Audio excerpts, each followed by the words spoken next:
Welcome back guys, another video of this channel. तो आज की वीडियो में हम बात करने वाले हैं कि टेक्स्ट फॉर्मेटिंग्स कैसे काम करती है, किस किस तरह की टेक्स्ट फॉर्मेटिंग्स होती है हमारे पास HTML में और वो किस तरीके से काम करती है, आज हम जानेंगे इस लेक्चर के अंदर। तो शुरू करने से पहले अभी तक जिन जिन लोगों ने इस चैनल को सब्सक्राइब नहीं किया और वो देख रहे हैं तो प्लीज़ चैनल को सब्सक्राइब करें इसी तरीके की वीडियोज़ को और देखने के लिए। तो चलिए शुरू करते हैं बिना किसी देरी के। तो सबसे पहले हम बात करेंगे BR टैग के बारे में। अब BR टैग क्या होता है? BR का मतलब होता है कि ब्रेक, किसी भी लाइन को ब्रेक करने के लिए हम यूज़ करते हैं BR टैग। तो मैं सबसे पहले यहाँ पर एक P टैग बना रहा हूँ और उसके अंदर मैं कुछ टेक्स्ट लिख देता हूँ। Let's say this is dummy text, ये लिख देता हूँ और इसको मैं मल्टीपल टाइम कॉपी कर देता हूँ एक ही P के अंदर। तो आप देखोगे मैंने एक ही P के अंदर इसको मल्टीपल बार कॉपी कर दिया और यहाँ पे एक एंटर मार के इसको एक नई लाइन में ले आया हूँ। ठीक है, तो मैं इसको सेव कर रहा हूँ। स्टार्ट कर रहे हैं हम अपना सर्वर। तो ये खुल गया। अब आप देखोगे ब्राउज़र पे कि ये अलग ही तरीके से रेंडर हो गया। हमने कोड पे इसको ऐसा लिखा था कि हर एक लाइन के बाद आनी चाहिए, बट अगर आप ब्राउज़र पे देखोगे तो ये सिंगल लाइन में आने लग गया। ये ऐसा इसलिए हो रहा है क्योंकि एक तो हमने उसको P टैग के अंदर लिखा है सबसे पहले, और हमने यहाँ पे कोई ब्रेक नहीं लगाया। P के अंदर आप कितने भी स्पेसेस डाल लो वो सिंगल स्पेस पे ही काउंट होता है। तो अगर मैं यहाँ पे ऐसे बहुत सारे एंटर भी डाल दूँ और यहाँ पे बहुत सारे मैं यहाँ पे स्पेसेस भी डाल दूँ, तब भी आप देखोगे तो वो यहाँ पर उतना ही सिंगल स्पेसेस में ही दिखा रहा है और सिंगल लाइन में ही दिखा रहा है। तो इसका मतलब ये होता है कि आप कितने भी यहाँ स्पेस डाल दो P के अंदर, वो आपको सिंगल लाइन में ही दिखाएगा। तो अगर हम इस तरीके का रिजल्ट देखना चाहते हैं अपने ब्राउज़र के ऊपर, तो हमारे को यहाँ पे एक टैग यूज़ करना होता है जिसको बोलते हैं BR टैग। अब इसको कैसे लगाते हैं? सबसे पहले हम एक एंगल टैग को शुरू करते हैं और फिर इसमें लिखते हैं BR और ये एंगल टैग को क्लोज कर देते हैं। तो एक ये सेल्फ क्लोजिंग टैग होता है, इसका कोई खुद से एक्सप्लिसिट क्लोजिंग टैग नहीं होता, जैसे कि आप P के केस पे देखते हो या बॉडी या के केस पे देखते हो या हेड के केस पे देखते हो। तो इस तरीके का कोई क्लोजिंग टैग नहीं होता। यहाँ पर सिंपली हम BR को इस तरीके से लिखते हैं और ये ही इनफ होता है BR के लिए। तो चलो मैं इसको यहाँ पे फटाफट सब जगह पे कॉपी कर देता हूँ। मैंने लास्ट लाइन में नहीं डाला क्योंकि इसके आगे कोई और टेक्स्ट है नहीं। तो मैं इसको सेव कर रहा हूँ। सेव करने के बाद जब मैं रिज़ल्ट देखता हूँ तो अब आप देखोगे कि ये सारे टेक्स्ट अलग अलग लाइन में आ चुके हैं। ये क्यों हुआ? क्योंकि हमने BR टैग यूज़ करा है। BR का मतलब होता है कि वो ब्रेक करता है लाइन को। तो अगर मैं यहाँ पे और भी कुछ बड़ा सा यहाँ पे लिख दूँ तो इस लाइन के बाद ये सब कुछ एक लाइन में दिखेगा, बट मैं चाहता हूँ कि यार इसके बाद मेरे को एक ब्रेक मिल जाए और ये जो लाइन लिखी है ये नीचे से आनी शुरू हो जाए। तो इसके लिए क्या करूँगा, मैं यहाँ पर आऊँगा और यहाँ पर आकर एक BR टैग यहाँ पे ऐड कर दूँगा। तो आप देखोगे कि वो नेक्स्ट लाइन में जा चुका है और जैसे हमें चाहिए था वैसे ये दिख रहा है। तो इसको बोलते हैं BR टैग। ये आपको बहुत यूज़ होगा आगे जब आप HTMLs बनाओगे, तो आपको बहुत यूज़ होएगा ये वाला, क्योंकि आप बहुत जगहों पे टेक्स्ट लिखोगे। ऑब्वियसली आप वेब पेज बना रहे हो तो बहुत सारा कंटेंट भी लिखोगे, तो जब उस पर कंटेंट डालोगे और फॉर्मेटिंग करोगे तो उस जगह पे ये बहुत काम आता है BR टैग। तो आपको ये बहुत ज़रूरी टैग है, आपको ये ध्यान रखना है। हालांकि ये सेम रिजल्ट मैं अलग अलग P टैग डाल के भी बना सकता हूँ, बट ये सिनेरियो हर बारी सेम नहीं होगा, क्योंकि जैसा कि मैंने स्टार्टिंग में बताया था कि हर एलिमेंट अपने साथ एक मार्जिन लेकर चलता है, एक डिफ़ॉल्ट मार्जिन लेकर चलता है। तो जिस तरीके से आप अभी देख पा रहे हो कि कितना क्लोजली आ रहा है, अगर मैं इनको P में कन्वर्ट कर दूँ सबको तो ये थोड़ा अलग दिखने लगेगा। फॉर एग्ज़ाम्पल अगर मैं इसको कॉपी करके एक P टैग में डालूँ और एक और P टैग में उसके नीचे कॉपी कर दूँ, तो आप देखोगे यहाँ पे डिफरेंस आ रहा है बाय डिफ़ॉल्ट। अब हालांकि हम इसको CSS से फिक्स कर सकते हैं, बट ऐसा हर बार नहीं होगा। जब बड़े पैराग्राफ्स आते हैं तो आप उसको मल्टीपल P टैग्स में रैप नहीं करते हो, आप उसको एक ही P में रखते हो एंड देन उसके अंदर ब्रेक्स अप्लाई करते हो, ताकि वो जहाँ से हमें ब्रेक करना है नेक्स्ट लाइन में वहाँ से हम उसको ब्रेक कर पाए। तो BR टैग इस तरीके से काम करता है। ठीक है, देन इसके बाद एक और टैग आता है, इसी तरीके का एक और टैग आता है जिसको कहते हैं HR। अब ये HR क्या चीज़ है? HR होता है हॉरिजॉन्टल रूल। ये बेसिकली एक हॉरिजॉन्टल लाइन ड्रॉ करने के काम आता है। तो बेसिकली आप ये समझ लीजिए कि आप जब कंटेंट लिखते हैं, जब आप वेब पेज पे कोई कंटेंट लिखते हैं तो एक पैराग्राफ ख़त्म हुआ देन दूसरा आया, तो उसके बीच को डिफ्रेंशिएट करने के लिए यूज़ करा जाता है हॉरिजॉन्टल रूल। तो ये एक लाइन बना के देगा आपको। तो अगर जैसे मैंने यहाँ HR लिखा, तो इस HR का भी कोई क्लोजिंग टैग नहीं होता। आपको यहाँ पे एंगल ब्रैकेट के अंदर BR, जैसे आप BR लिखते हो वैसे आपको HR लिखना है एंड दैट्स इट। आपको इसको सेव करना है। तो अब आप देखोगे कि एक लाइन ड्रॉ हो गई है। तो ये क्या करता है, एक डिफ्रेंशिएटर का काम करता है। आपके पुराने जो ऊपर पैराग्राफ लिखा था और जो मैंने नीचे लिखा था उसके बीच में एक डिफ्रेंशिएट करता है, जिसको हम HR बोलते हैं।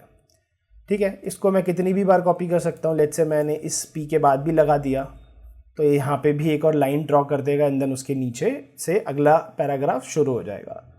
तो हम इसको CSS से मॉडिफाई कर सकते हैं ईजिली।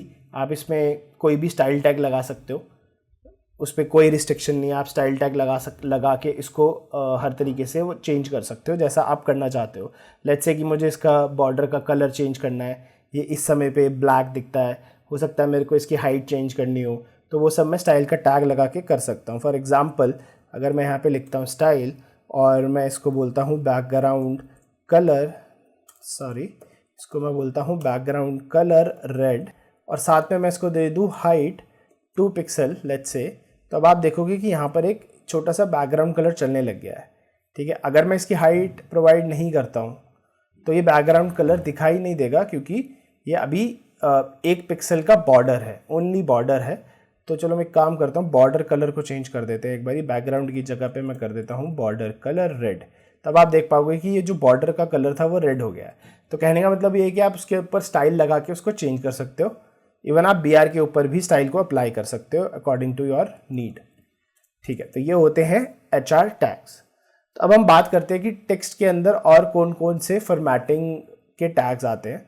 तो चलो मैं एक बार इसको और यहाँ पे कॉपी करता हूँ ताकि एक डिफ्रेंशिएटर और बन जाए बीच में, और यहाँ पर भी मैं सेम टेक्स्ट लिख देता हूँ, दिस इज डमी टेक्स्ट।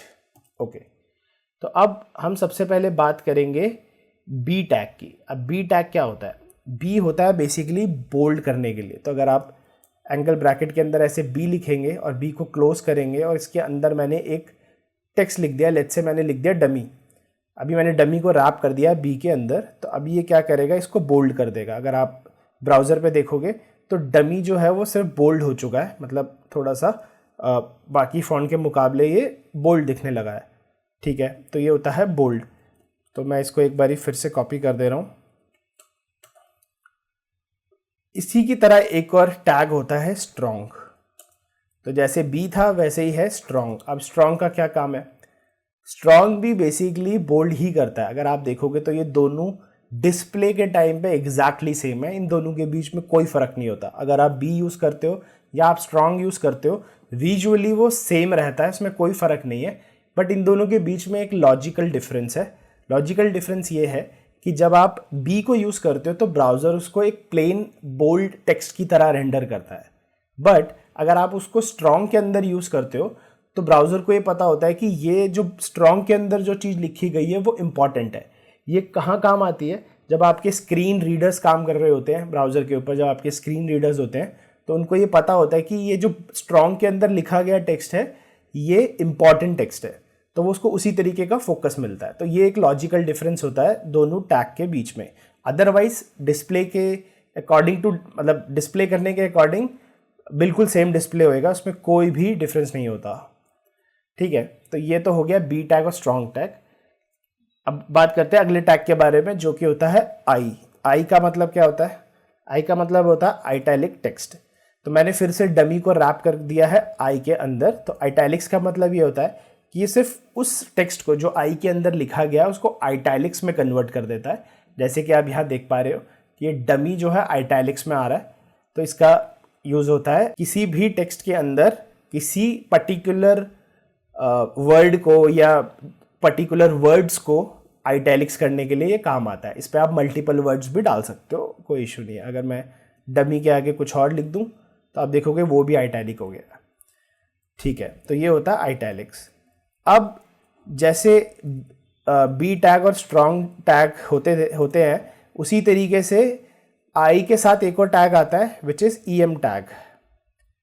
अब ये EM टैग क्या होता है? EM टैग का मतलब होता है एम्फेसाइज टेक्स्ट। तो बेसिकली अगर आप ब्राउज़र पे जाके देखोगे तो अगेन ये एग्जैक्टली सेम रेंडर करता है। जैसे आई रेंडर होता है वैसे ही EM रेंडर होता है, एग्जैक्टली सेम है, कोई फ़र्क नहीं है डिस्प्ले होने के टाइम पे। बट यहाँ पर भी एक लॉजिकल डिफरेंस है। अगर आप आई यूज़ करते हो तो वो ब्राउज़र पे सिर्फ आइटैलिक्स ही होता है, वो एज अ प्लेन आइटैलिक्स ही डिस्प्ले करता है। बट अगर आप EM यूज़ करते हो तो जब स्क्रीन रीडर्स चल रहे होते हैं तो वो जब वो रीड करते हैं टेक्स्ट को, तो वो EM के अंदर वाले टेक्स्ट को एम्फसाइज तरीके से रीड करते हैं। जब रीड करते हुए थोड़ा सा एम्फसाइज करते हैं उन वर्ड्स के ऊपर जो EM के अंदर रैप होते हैं। तो ये डिफरेंस होता है, लॉजिकल डिफरेंस होता है I और EM के अंदर। ठीक है, तो अभी हम चलते हैं अगले टैग्स की तरफ। एक टैग होता है मार्क।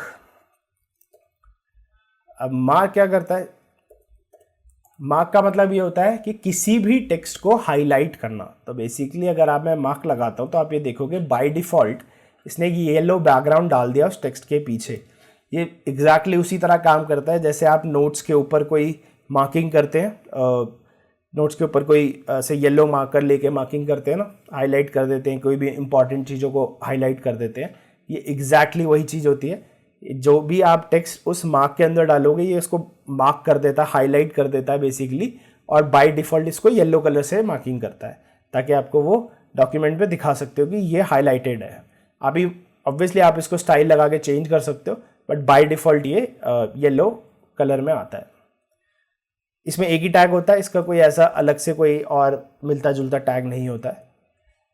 अब एक और टैग होता है इसके अलावा जिसको कहते हैं स्मॉल।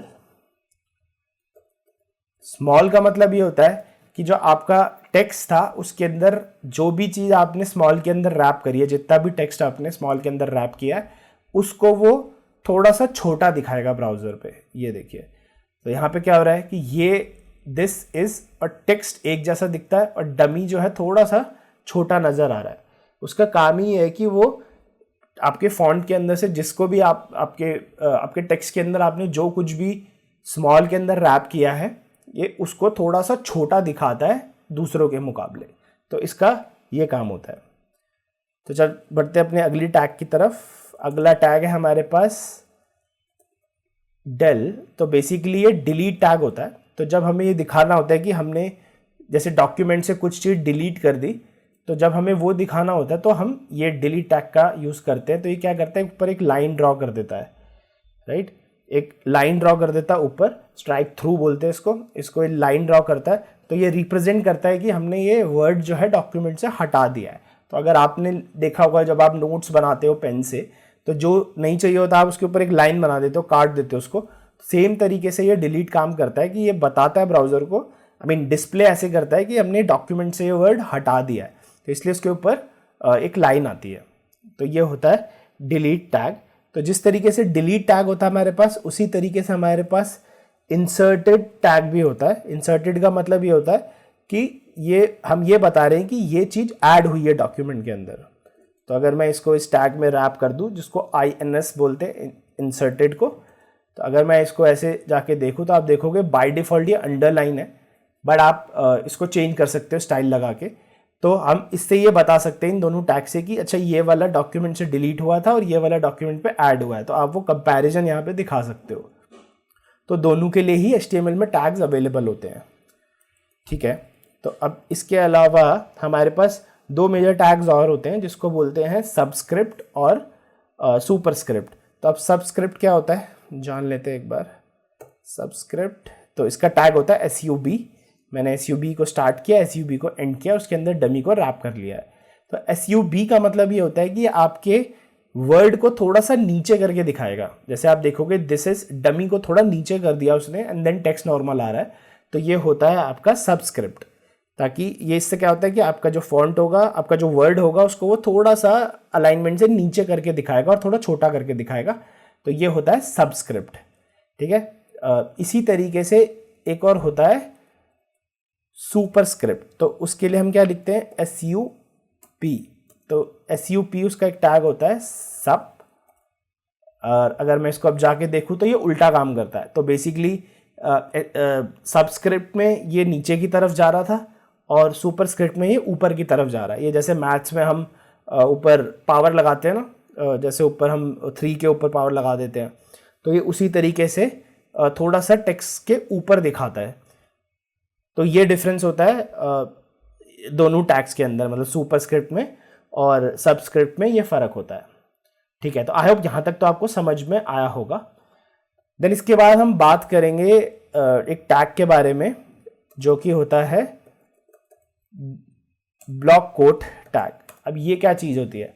ये होती है बेसिकली जब भी हम पेज के ऊपर अपने HTML के ऊपर जब हम ये दिखाना चाहते हैं कि कोई कोट दिखाना चाहते हैं, जैसे कोई फेमस कोट आया या हमने किसी वेबसाइट का कोई रेफरेंस लेके एक कोट दिखाना चाहा कि ये उस पर्टिकुलर वेबसाइट में ऐसा कहा गया या किसी पर्टिकुलर पर्सन ने ऐसा कहा, तो वो एक जो कोट होता है वो कोट दिखाने के लिए हम ब्लॉक कोट का यूज़ करते हैं। तो बेसिकली अगर मैं यहाँ पे लिख दूँ दिस इज़ डमी टेक्स्ट और इसी को मैं 2-3 बार ऐसे कॉपी कर दूँ, तो आप देखोगे कि इसने बाय डिफ़ॉल्ट एक इंडेंटेशन ऐड कर दिया है यहाँ पे बाय डिफ़ॉल्ट। ये डिफ़ॉल्ट बिहेवियर होता है ब्राउज़र का डिफ़ॉल्ट बिहेवियर है ये, जो ब्लॉक कोड को दिखाता है बेसिकली। तो अगर आप कुछ भी नहीं डालोगे इसमें तो ये इस तरीके से थोड़ा सा इंडेंट होकर दिखाता है, जिससे पता चलता है कि ये कोट हो रखा है, कुछ कोट है। और आप ऑब्वियसली इसमें स्टाइल लगा के इसको ब्यूटीफाई कर सकते हो। इसमें आप अलग अलग चीज़ें भी कर सकते हो कि इसका हमने बैकग्राउंड थोड़ा सा अलग कर दिया, फॉन्ट को थोड़ा सा इटैलिक्स करके थोड़ा सा बड़ा कर दिया, लेफ्ट में एक थोड़ा सा बॉर्डर लगा दिया, तो उससे ब्यूटिफिकेशन हो सकती है। बट ये हमारा डिफ़ॉल्ट बिहेवियर होता है इसको करने का। अब इसके अंदर एक एट्रीब्यूट और होता है जिसको कहते हैं साइट। अब ये साइट वो जगह होती है कि जहाँ से हमने ये कोड को रेफरेंस कर रहे हैं। अगर कोई थर्ड पार्टी वेबसाइट पे कोई कोड लिखा है तो हम उसको रेफरेंस करते हैं यहाँ से। तो जैसे मैं यहाँ लिखूँगा https://google.com। सो लेट्स से मैंने इस वेबसाइट से ये कोड लिया है और मैं यहाँ बता रहा हूँ कि ये इस वेबसाइट से लिया गया कोड है। तो मैंने यहाँ पे वो साइट के अंदर उसका URL डाल दिया कि यहाँ पर है ये कोड। तो इससे हेल्प क्या होती है कि जब सर्च इंजन स्क्रॉल करते हैं आपकी वेबसाइट को तो वो ये सब चीज़ें चेक करते हैं, उनको हेल्प मिलती है मैपिंग बनाने के लिए कि अच्छा ये टेक्स्ट इस पर्टिकुलर जगह से कोड किया गया है। तो ये SEO के टाइम पे बहुत हेल्प करता है। तो अगर आप भी ऐसा कुछ अपने HTML में यूज़ करेंगे आगे तो आप हमेशा ये बताएंगे कि हमने कहाँ से ये कोड लिया है और आप उस कोड को इस साइट के अंदर डाल देंगे ताकि क्रॉलर्स को ये हमेशा समझ में आए कि ये कहाँ से इसका लिंकिंग है, किधर से इसका रेफरेंस है। तो ये होता है ब्लॉक कोड। अब इसी के साथ एक और टैग आता है जिसको हम कहते हैं कोड। अब ये कोड क्या होता है? तो बेसिकली कोड टैग ये होता है जो ब्राउज़र में एज अ कंप्यूटर कोड की तरह इसको डिस्प्ले करते हैं। तो अगर मैं इसके ऊपर कुछ भी लिख दूँ, लेट्स से मैं इसी लाइन को दोबारा से यहाँ कॉपी कर देता हूँ, अगर मैं यही लिखता हूँ तो ये इसको एज अ कोड की सिस्टम कोड की तरह रेफर करेगा और इसको ये बाय डिफ़ॉल्ट ब्राउज़र पे मोनोस्पेस फॉन्ट के अंदर दिखाता है। तो अगर मैं इसको सेव करूँ तब आप ये देखोगे कि ये जो फॉन्ट है ये बाकी फॉन्ट से अलग है। तो बेसिकली इसको मोनोस्पेस फॉन्ट बोलते हैं। तो ये बाय डिफ़ॉल्ट इसके अंदर ही दिखाता है। तो बेसिकली जब आप कंप्यूटर कोड को देखोगे तो वो कुछ इसी तरीके के फॉन्ट के अंदर होता है। तो ये भी वही करता है, HTML भी उसको उसी तरीके के फॉन्ट में दिखाता है ताकि यूज़र को समझ में आए कि ये जो ब्लॉक है ये कोड का ब्लॉक है, जो कि एक तरीके का कंप्यूटर कोड हो सकता है। इसके अंदर आप कुछ भी लिख सकते हो, मतलब कोई भी तरीके का कोड हो सकता है जो आप डिस्प्ले कर रहे हो। तो वो उसको बाय डिफ़ॉल्ट मोनोस्पेस फॉन्ट के अंदर दिखाता है। आप इस पर स्टाइल लगा के इसको पूरी तरह चेंज कर सकते हो अगर आप चाहो तो। अगर मैं एग्जांपल के लिए बताऊं तो अगर मैं ऐसे बोलूं कि मेरे को बैकग्राउंड कलर कुछ लेट्स से ब्लैक कर दो एंड देन कलर जो है इसका वाइट कर दो, तो ये इस तरीके से चेंज हो जाएगा। तो आप इसको पूरी तरह चेंज कर सकते हो स्टाइल लगा के, बट बाय डिफ़ॉल्ट ये मोनो स्पेस फॉन्ट पे इसको रेंडर करता है और ये समझता है कि ये कोई कंप्यूटर कोड का कोई पीस ऑफ कोड है बेसिकली। तो ये टैग इसके लिए यूज़ होता है। तो आई होप आपको ये समझ में आया होगा कि फॉर्मेटिंग टैग्स कैसे काम करते हैं और इन सभी टैग्स के अंदर क्या डिफरेंस होता है, क्या लॉजिकल डिफरेंस होता है, इटैलिक्स के अंदर, EM के अंदर, बोल्ड के अंदर, स्ट्रॉन्ग के अंदर, और ये स्क्रीन रीडर्स के साथ कैसे काम करते हैं। और बाकी टैग्स भी आपको समझ में आ गए होंगे आई होप फॉर्मेटिंग के, जैसे हाईलाइट करना, डिलीट करना, इंसर्ट करना, किसी भी चीज़ को कोट करना या फिर कोई कोड ब्लॉक के अंदर कोई भी चीज़ लिखना जिससे ब्राउज़र को समझ में आता है कि कंप्यूटर कोड है। तो आई होप आपको ये सब अच्छे से समझ में आया होगा। अगर कोई भी पॉइंट में या किसी भी टैग में आपको कोई डाउट है या कुछ इश्यूज़ है तो आप कमेंट सेक्शन पे जाके लिख सकते हैं। मैं पूरा ट्राई करूँगा आप सभी के क्वेश्चंस का जवाब देने का। तो आई होप ये वीडियो आपको पसंद आई होगी। अगर आपको इस तरीके का कंटेंट पसंद आता है तो प्लीज़ सब्सक्राइब करें और इस वीडियो को ज़्यादा से ज़्यादा उन दोस्तों के साथ शेयर करें जो फ्रंट एंड को सीखना चाहता है फ्रॉम बिगनिंग से प्रो लेवल तक। तो आने वाली वीडियोस में हम सीखेंगे और बेसिक टैग्स कैसे काम करते हैं, जैसे कि टेबल्स और भी बहुत सारी चीज़ें जो हम आने वाले वीडियोस में देखेंगे। तो तब तक के लिए thank you guys for watching. I will see you in the next video.